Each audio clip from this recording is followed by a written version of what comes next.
Pergunta para você pensar. Não responda sem pensar. Você obedece para se salvar? Ou você se salva para obedecer? Vou repetir a pergunta. Você obedece para se salvar? Ou você se salva para obedecer? Guarda essa pergunta com você, porque essa pergunta será respondida através do estudo da leitura da Bíblia que vamos fazer neste momento em João, Evangelho de João, capítulo 8. Evangelho de João, capítulo 8, tem aqui a história da mulher adúltera. Ninguém sabe o nome dessa mulher, é chamada mulher adúltera. E eu convido você para ler comigo, capítulo 8, verso 1 em diante. Todos acharam? Porém, Jesus foi para o Monte das Oliveiras. Jesus foi para o Monte das Oliveiras. O que é que Jesus ia fazer no Monte das Oliveiras? Sempre orar. Ele ia orar. E ele passou a noite no Monte das Oliveiras. Qual é a certeza que eu tenho de que ele passou a noite? Porque no verso 2, veja o verso 2. E pela manhã cedo, tornou para o templo. No dia seguinte, Jesus foi para o Monte das Oliveiras. E pela manhã cedo, ele veio para o templo. Então, onde ele passou a noite? No Monte das Oliveiras. Fazendo o quê? Orando. Jesus dedicava muito tempo para a oração. Nós oramos pouco, vocês sabem que nós oramos pouco. Nós temos que orar mais. Mais oração, mais poder. Orar antes de ligar o carro. Para quê, pastor Samuel, eu fazer uma oração antes de ligar o carro? Eu sei dirigir. Eu sei que você sabe dirigir. Mas você precisa orar, porque você é dependente de Deus. Só Deus pode proteger você. Orar a Deus antes de comer. Orar a Deus quando se levanta. Orar a Deus no momento em que se deita. Orar a Deus de madrugada quando acorda. Orar a Deus antes de comprar alguma coisa. A minha esposa ora a Deus até para comprar um mamão. Fala, Senhor, eu não quero comprar um mamão duro, empedrado, me ajuda a comprar um mamão. E olhando o mamão, disse, me ajuda, Senhor, qual mamão eu escolho? Até que um mamão brilhou assim, ela disse, esse aqui. Queridos, nós podemos consultar a Deus para comprar um vestido, para comprar uma roupa, para namorar ou namorar. Você não conhece a pessoa, você não sabe o que a pessoa está pensando, está desejando, você ora, Senhor, é esta pessoa? É o companheiro, é a companheira para a minha vida? Me diga, Senhor, eu quero fazer a tua vontade. Ore o tempo todo, meu irmão. Jesus orava o tempo todo. Ele passou a noite em oração no Monte das Oliveiras. No verso 2 diz, pela manhã cedo tornou para o templo. E todo o povo vinha ter com ele. O povo vinha onde Jesus estava. E assentando-se, os ensinava. Jesus não fazia barulho, Jesus, ele ensinava, e existia silêncio quando ele falava, porque não existia microfone naquele tempo. E como é que as pessoas, 4, 5 mil, 6 mil pessoas podiam ouvir o que Jesus estava falando? Porque havia o quê?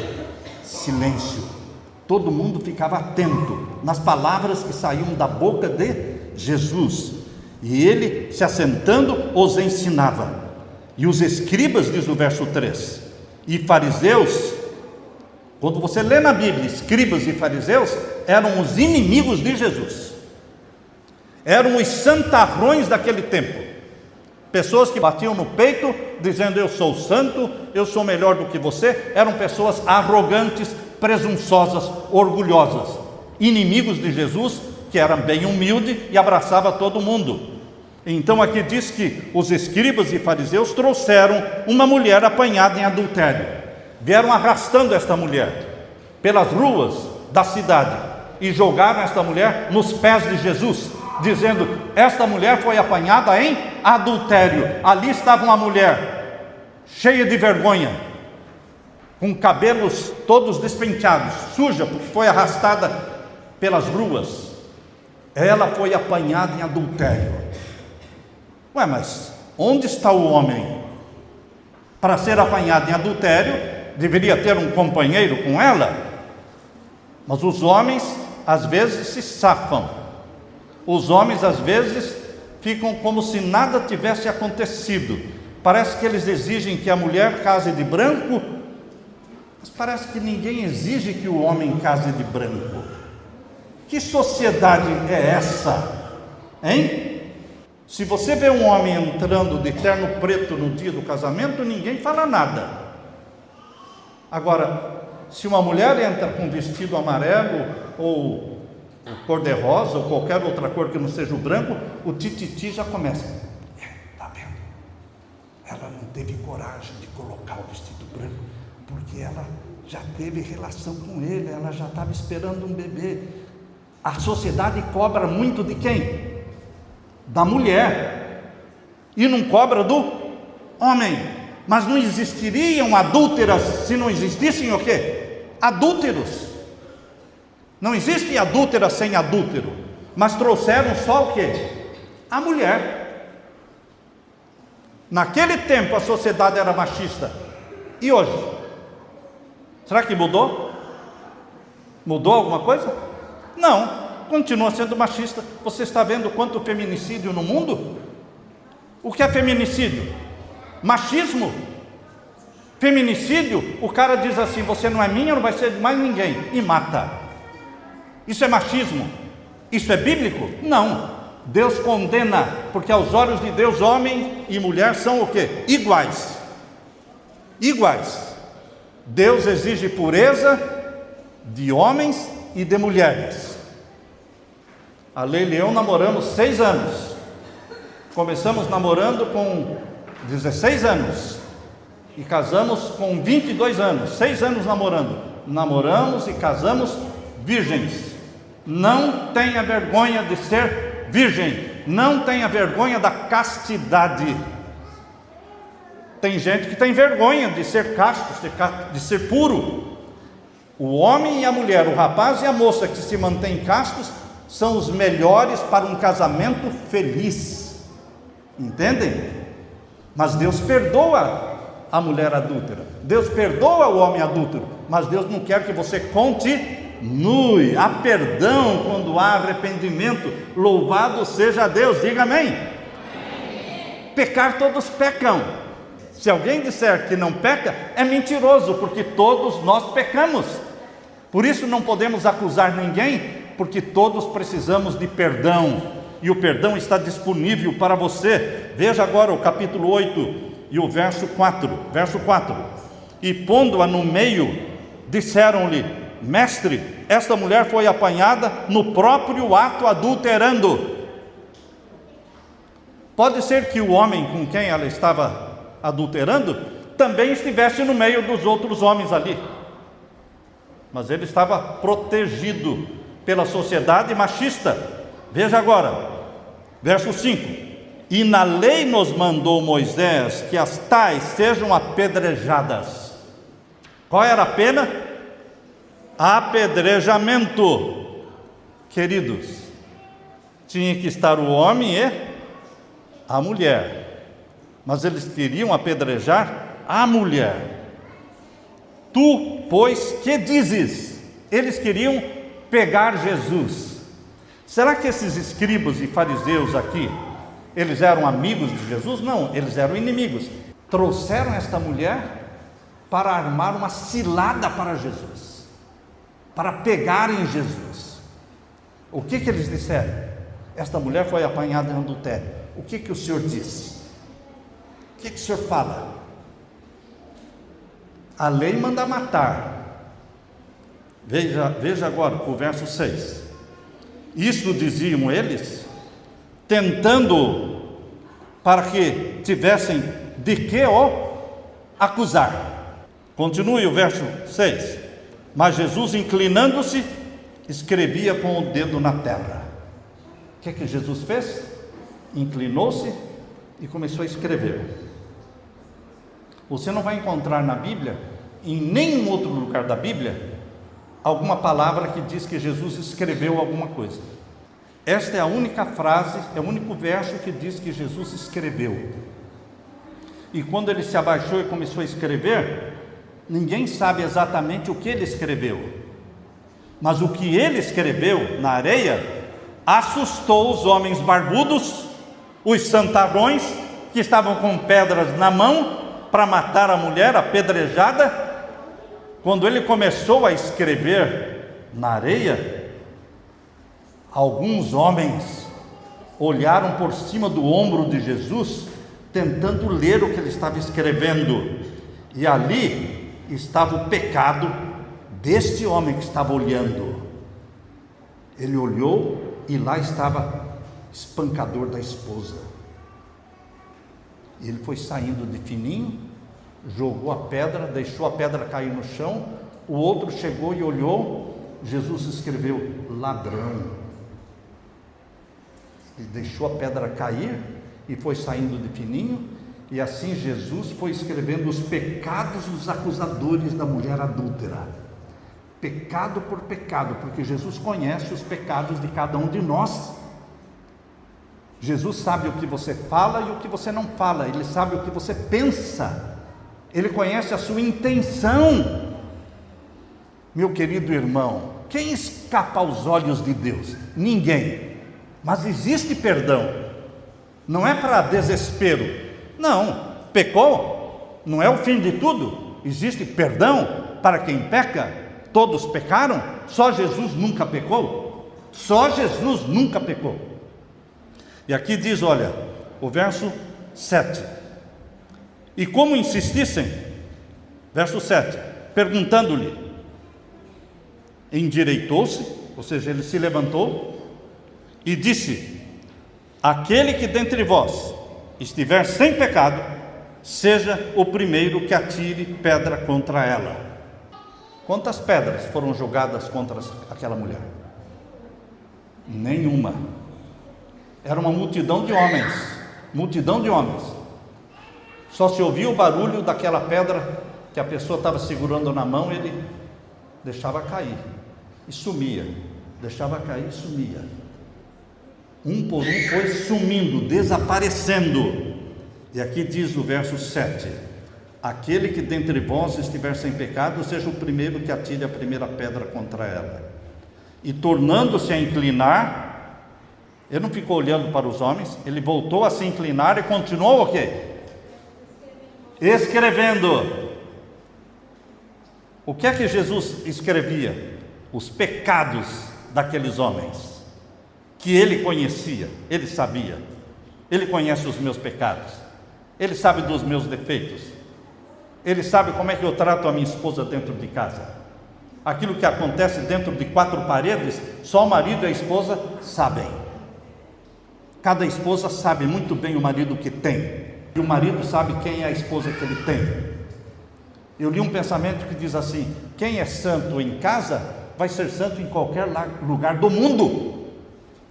Quem for santo em casa, será santo em qualquer lugar do mundo, porque a coisa mais difícil é você ser santo em casa. Depois que você come um saco de sal com a esposa, leva-se muitos anos para comer um saco de sal, não é? A esposa conhece todos os seus defeitos, ela conhece a sua irritação. Fora de casa, às vezes a pessoa é um amor, é uma bondade, mas em casa às vezes ele é o quê? Cavalo, monstro, bruto, rude. Queridos, dentro de casa nós temos que mostrar cristianismo com os nossos filhos, a forma como você trata seus filhos, a forma como você trata a sua esposa, o seu marido. E aqui Jesus está dizendo, verso 8: tornando-se a inclinar-se, escrevia na terra. Verso 9: quando ouviram isto, saíram um, a começar pelos mais velhos, até os últimos. Ficou só Jesus e a mulher que estava no meio. Quantos ficaram? Só Jesus e a mulher. Agora presta atenção no verso 10. Olhem na Bíblia. Estão percebendo por que nós damos Bíblia? Porque aqui nós estudamos Bíblia. Aqui não é história que eu estou contando da minha cabeça. Aqui eu estou lendo a Bíblia e Deus está falando com você, porque quando você ora, você está falando com Deus. Mas quando você está lendo a Bíblia, Deus está falando com você. E você vai sair daqui hoje cheio da palavra de Deus, porque a palavra de Deus está sendo lida. Veja agora o verso 10. Endireitando-se Jesus e não vendo ninguém mais do que a mulher, disse para a mulher: mulher, onde estão aqueles teus acusadores? Ninguém te condenou? E ela disse: ninguém, Senhor. Aleluia, amém? A gente tem que aprender a não acusar. De repente o bando de homens acusadores, aquele bando sumiu. Queridos, só pode acusar quem é perfeito, e quem é perfeito não acusa. Vamos repetir isso aí? Só pode acusar quem é perfeito, e quem é perfeito não acusa. Só pode criticar quem é perfeito, mas quem é perfeito não critica. Ficou só Jesus e a mulher. E agora vem o que Jesus disse para ela, verso 11. E ela disse: ninguém, Senhor. E disse Jesus: nem eu também te condeno. Amém? Amém. Esse Jesus que falou com a mulher adúltera está falando com você. O seu pecado pode ser mentira, ou alguma coisa que você pegou que não deveria pegar, ou você brigou com uma amiga, a melhor amiga que você tinha, ou você traiu a confiança dela, ou você foi rude com a sua esposa, ou você faltou com a verdade, na hora você se sentiu pressionado e não falou a verdade, mas a sua consciência, o Espírito Santo está falando para você: você errou, você tem que pedir perdão, volte lá e corrija o que você fez. Queridos, pecar é próprio do ser humano, perdoar é próprio de Deus. Pecar é humano, perdoar é divino. E o perdão foi comprado pelo sangue de Jesus. Você não paga uma quantia grande de dinheiro para receber perdão. Você não faz penitências para receber perdão. Eu vejo pessoas carregando cruzes, eu vejo pessoas caminhando com pés descalços, sangrando os pés, num período de longas caminhadas, que as pessoas vão lá em Nossa Senhora da Aparecida, eles vão fazendo penitência, caminhando descalços pelo asfalto, e os pés sangram. Por quê? Penitência para receber graça, receber perdão, receber cura. De Deus você só recebe coisas pela graça, não pela penitência, não pelo dinheiro. Ninguém pode vender uma bênção. Ninguém pode vender uma bênção de R$500. Ninguém pode vender uma bênção de 1.000, de R$10.000. Ninguém pode pedir para você sua casa para que você receba uma bênção. Não, queridos. Jesus disse: de graça recebestes e de graça dai. Você recebeu de graça, dê também. Essa é a religião de Jesus. O perdão é gratuito, foi comprado pelo sangue de Jesus. O perdão chega até você por um preço muito alto: o sangue do Filho de Deus derramado no Calvário. Você foi comprado pelo ouro do sangue de Jesus, pela prata das suas lágrimas. E aquela mulher, Jesus disse: eu também não te condeno. Queridos, agora vamos voltar para a pergunta que nós fizemos no começo. Qual foi a pergunta que nós fizemos no início? Põe a memória para funcionar. Quem se lembra? A pergunta que nós fizemos no início: você obedece para se salvar, ou você se salva para obedecer? Tá certo? Pense um pouco. Agora vem a resposta. O que é que Jesus disse? Eu também não te condeno. O que significa esta frase: eu também não te condeno? Eu te perdoo. A pessoa perdoada está salva ou perdida? Hein? Salva.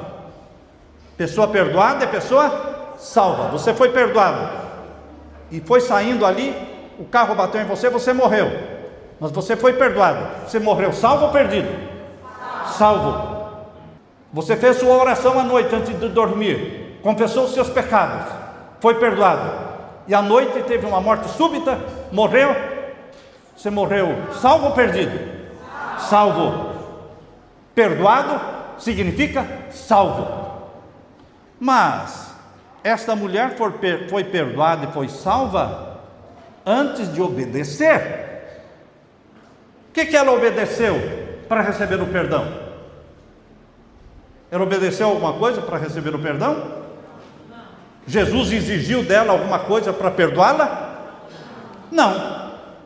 Jesus simplesmente disse: eu também não te condeno. Ou seja, eu perdoo você. Que Jesus bonzinho, não é? Porque todas as histórias que eu ouço nas pregações, seja na televisão, seja em qualquer lugar, todas as histórias que são contadas em cima de João capítulo 8, essas histórias param aqui. Presta atenção. Todos os sermões que eu ouço por aí param aqui, ó.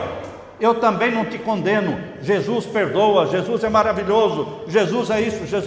Jesus é maravilhoso. Jesus perdoa e Jesus salva. Mas a história não para aqui. É esse o ponto. O que vem na sequência? O que vem na sequência? Leia comigo o verso 11. Ela disse: ninguém, Senhor. E disse-lhe Jesus: nem eu também te condeno. Agora o que vem? Vai e não peques mais. Pare de roubar os maridos das outras. Pare de viver em adultério. Você está perdoada. Eu zerei a sua vida.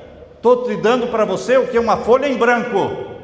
Toda a sua vida, não importa se você adulterou 10 vezes, 20 vezes, roubou o marido de 5 outros, não importa, eu perdoo você. Você está salva e perdoada. Mas agora, vá em frente e não volte a viver aquela vida que você vivia antes. Existe um mandamento dos 10 mandamentos? São 10 mandamentos. Um deles diz assim: não adulterarás. Não adulterarás. Parece que a grama do vizinho é mais verde, não é? Parece que a grama do vizinho é mais verde, porque você não vive naquela casa. Se você viver, você vai ver que toda mulher é mulher e todo homem é homem. Entendeu? Esse negócio de ficar valorizando o que é dos outros, você tem que valorizar o que é seu. Valorize o seu casamento, valorize os seus filhos, valorize o seu marido, valorize a sua esposa, dê valor, edifique. Meu querido irmão, Jesus está falando aqui que primeiro Ele salva, primeiro Ele perdoa, para depois pedir o quê? Primeiro Ele perdoa, primeiro Ele salva, para depois pedir o quê? Não pede nada. Não. Você não entendeu a história. Vamos começar o sermão do começo de novo. Que tal? Vamos começar do início, desde o verso 1 outra vez? Não, pastor, já passou 30 minutos e a minha esposa já vai mostrar o relógio para mim. Queridos, já mostrou. Queridos, a história termina quando Jesus diz o quê? Vai e não peques mais. Ela voltou a viver uma vida de adultério? Não. Ela se tornou uma mulher chamada Maria Madalena. Lembram-se vocês de Maria Madalena? Ela foi apanhada em adultério. Jesus Cristo a perdoou. Jesus Cristo a salvou. E ela se tornou uma discípula de Jesus. Teve a vida transformada. Onde é pregado o Evangelho, é contada a história de Maria Madalena. Quando Jesus Cristo foi morto e foi sepultado, ela foi uma das primeiras que chegou no túmulo de Jesus no domingo de manhã, porque ela estava muito triste porque Jesus tinha morrido e Jesus ressuscitou. E Jesus viu que ela estava chorando porque Ele tinha morrido, mas agora ele tinha ressuscitado. Ele disse Maria. Quando ele disse Maria, ela olhou para ele e ela reconheceu que era Jesus. Queridos, esta mulher tem nome, Maria. Por que Madalena? Porque era da cidadezinha de Magdala. Mas ela foi salva por Jesus. Ela se tornou obediente aos mandamentos de Deus. Qual era o mandamento que ela não obedecia e que passou a obedecer?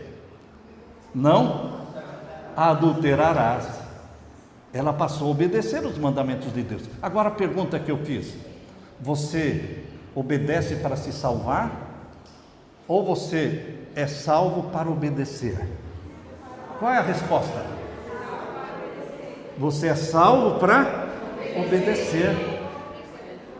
Se você me disser, eu tenho que guardar os mandamentos de Deus para eu me salvar, eu falo, não. Você não entendeu o Evangelho. Lembra do ladrão na cruz? Quantos ladrões tinham na cruz? 2. No meio estava Jesus. Um ladrão viveu ladrão a vida toda e morreu ladrão. O outro viveu vida de ladrão e não morreu ladrão, porque ele disse: Senhor, mestre, lembra-te de mim quando entrares no teu reino. Ele aceitou Jesus como rei. Lembra-te de mim quando entrar no teu reino. Ele aceitou Jesus como rei dos reis. E Jesus disse: em verdade te digo hoje, eu te dou a promessa, a certeza, você vai estar no paraíso. Queridos, quanta coisa aquele ladrão obedeceu para se salvar? Hein? Quanta coisa ele obedeceu para se salvar?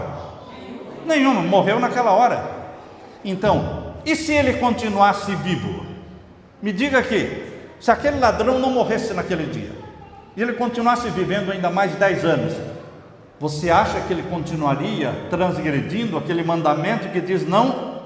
Como é que é o mandamento que fala lá? Não furtarás. Ele continuaria, se ele foi salvo por Jesus, ele continuaria roubando? Sim ou não? Não, porque você é salvo para obedecer. Você não obedece para se salvar.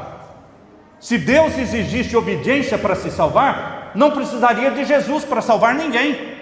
Você estaria se salvando pela lei, você estaria se salvando pelas suas próprias obras.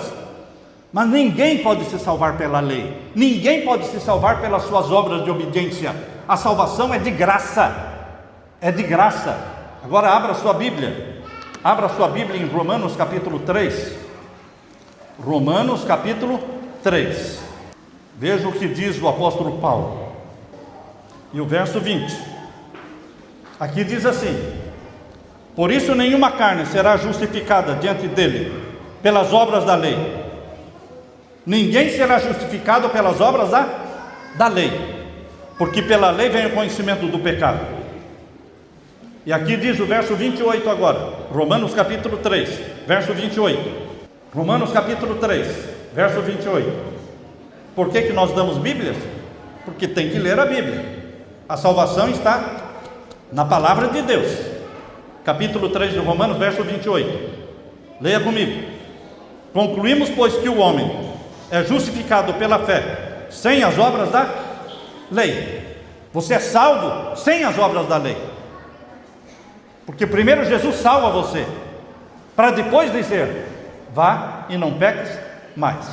Vivam a vida de obediência, porque você está salvo. Quem está salvo tem o poder do Espírito Santo para viver uma vida de obediência. A salvação em Jesus não anula a lei. A salvação de Jesus leva você para a obediência à lei de Deus. Por isso Romanos 3,31, leia comigo, Romanos 3,31. Veja aí a tentação de muita gente anular a lei de Deus. Veja aí a tentação, capítulo 3 de Romanos, verso 31. Anulamos, pois, a lei pela fé? A fé anula a lei? É o que Paulo está perguntando. Eu fui salvo pela fé, não preciso obedecer. Não é isso que a Bíblia fala. Paulo está dizendo, verso 31, anulamos, pois, a lei pela fé? O que ele responde? De maneira nenhuma, antes estabelecemos a lei. A lei é estabelecida na vida dos salvos. Para que o ímpio quer a lei? Para nada, ele não quer obedecer a Deus. Mas para os filhos e filhas de Deus, a lei de Deus é importante, porque é a lei do Pai Celestial. E os filhos e filhas gerados pelo Espírito Santo têm prazer em obedecer o Papai do céu. Por isso Jesus disse: eu não te condeno, você está perdoado, você está salva. Mas agora vá e não peque mais. E o Espírito Santo tornou aquela mulher vitoriosa sobre o pecado. Amém? Amém. Pergunta: eu obedeço para me salvar? Ou eu sou salvo para obedecer? Salvo para obedecer. Quem quer ser salvo para obedecer? Aleluia, aleluia. Fique com a mão levantada. Deixe-me orar com você. Pai querido que estás nos céus, obrigado porque o Senhor primeiramente nos salva. O Senhor nos perdoa qualquer pecado, por pior que seja. Pode ser tráfico de drogas, pode ser crime, pode ser os crimes mais horrendos.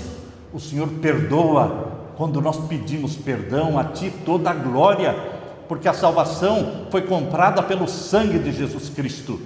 E obrigado, Pai, porque o Senhor nos salva para obedecermos a Tua santa lei, a lei do nosso Pai Celestial.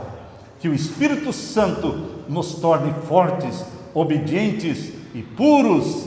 Dá-nos a vitória, Pai querido, para que sejamos filhos e filhas que honram a lei do nosso Pai Celestial. Olhe lá do céu as mãos que estão levantadas, derramando o Espírito Santo sobre cada um neste momento. É em nome de Jesus que pedimos e todos dizemos amém, Senhor. Amém, Senhor. Louvado seja o Senhor.